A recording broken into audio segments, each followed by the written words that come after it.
شروع اللہ کے بابرکت نام سے جو بڑا مہربان اور نہایت رحم فرمانے والا ہے۔ ابو لہب کے دونوں ہاتھ ٹوٹ گئے اور وہ خود ہلاک ہو گیا۔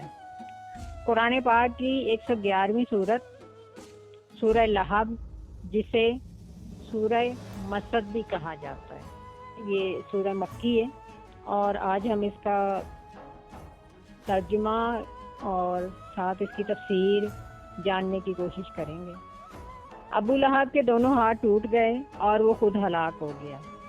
بخاری اور مسلم اور دیگر محدثین نے ابن عباس رضی اللہ تعالی عنہ سے روایت کی ہے کہ جب سورہ شعراء کی آیت نمبر 214 نازل ہوئی اور اس کا ترجمہ ہے: اے نبی صلی اللہ علیہ وآلہ وسلم، آپ اپنے قریبی رشتہ داروں کو ڈرائیے یا ان کو اللہ کا ڈر سنائیے۔ جب یہ سورہ نازل ہوئی تو نبی کریم صلی اللہ علیہ وآلہ وسلم گھر سے نکل کر صفا پہاڑی پر چڑھ گئے اور قریش کے خاندانوں کو آواز دی: اے بنی فہر، اے بنی عدی، یہاں تک کہ سب جمع ہو گئے۔ بعض لوگ جو خود نہیں آ سکے انہوں نے اپنا نمائندہ بھیج دیا تاکہ معلوم کر سکیں کہ ماجرا کیا ہے۔ چنانچہ ابو لہب اور اہل قریش آ گئے۔ آپ صلی اللہ علیہ وآلہ وسلم نے فرمایا: تمہارا کیا خیال ہے اگر میں تمہیں خبر دوں کہ پہاڑی کے دوسری طرف ایک لشکر ہے جو تم پر حملہ کرنا چاہتا ہے، تو کیا تم لوگ مجھے سچا سمجھو گے؟ اس کا لوگوں نے فوراً یہ جواب دیا: ہاں، ہمارا تجربہ تمہارے بارے میں یہی کہتا ہے کہ تم سچ بولتے ہو۔ ان کا جواب سنتے آپ صلی اللہ علیہ وآلہ وسلم نے فرمایا: تو میں تمہیں ایک سخت عذاب سے ڈرانے والا ہوں۔ آپ صلی اللہ علیہ وسلم کی بات سن کے ابو لہب نے کہا: تم پورا دن خسارہ ہی اٹھاتے رہو، کیا تم نے ہمیں اسی بات کے لیے جمع کیا تھا؟ تو جب یہ واقعہ ہوا اس کے بعد اللہ تعالیٰ نے یہ سورت نازل فرمائی جس کا میں نے آپ کو ترجمہ پڑھ کے سنایا کہ ابو لہب کے دونوں ہاتھ ٹوٹ گئے اور وہ خود ہلاک ہو گیا۔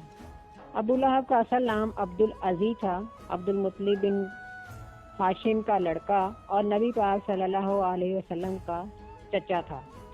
آپ صلی اللہ علیہ وسلم سے اور آپ صلی اللہ علیہ وسلم کی دعوت سے اس کو بڑی سخت عداوت تھی۔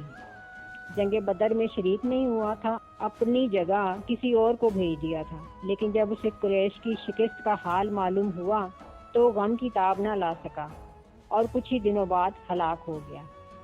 ابو لہب کی بیوی جو حرب بن امیہ کی بیٹی تھی، ابو سفیان کی بہن اور معاویہ کی پھوپھی بھی تھی، نبی کریم صلی اللہ علیہ وآلہ وسلم سے سخت عداوت رکھتی تھی۔ آپ صلی اللہ علیہ وسلم کی راہ میں کانٹے بچھاتی، کفر و عناد اور رسول اللہ صلی اللہ علیہ وسلم سے دشمنی کرنے میں اپنے شوہر ابو لہب کا بھرپور ساتھ دیتی تھی۔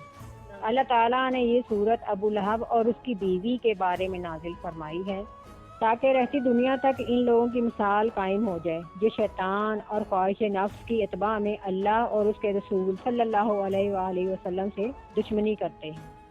اگر آپ مزید قرآن پاک کی آیات کے بارے میں جاننا چاہتے ہیں تو ہم سے جڑے رہیے۔ اللہ آپ کا اور ہمارا حامی و ناصر ہو۔ اللہ حافظ۔